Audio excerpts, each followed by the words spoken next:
Hello and welcome to Medical Dialogues. I'm Mr. Zaman and today I'll talk about study links pediatric IBD risk to antibiotics, Western diet and higher family income. Children and adolescents face greater risk of IBD or inflammatory bowel disease when exposed to antibiotics or a Western diet at early ages or when their family has higher socioeconomic status, according to a study being presented at the Digestive Disease Week 2023.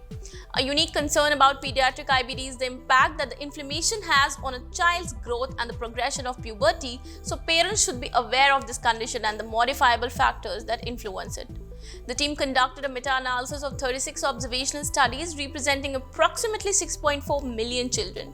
The researchers found that any exposure to antibiotics before age 5 was linked to a 3 times greater risk of pediatric IBD and exposure to 4 or more courses of antibiotics to a 3.5 times greater risk.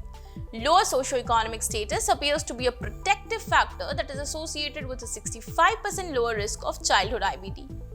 Greater consumption of vegetables was also protective, as was having 2 or more siblings and being exposed to pets during childhood.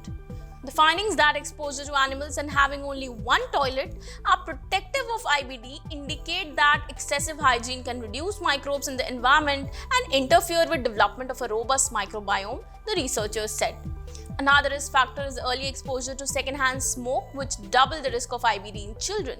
They advise families with young children to emphasize a diet rich in vegetables and minimally processed whole foods, use antibiotics cautiously in early childhood, consider adopting a pet, prevent secondhand smoke exposure, and avoid excessive worry about hygiene, especially in high-income countries. That's all for today. Stay tuned to Medical Dialogues for latest updates.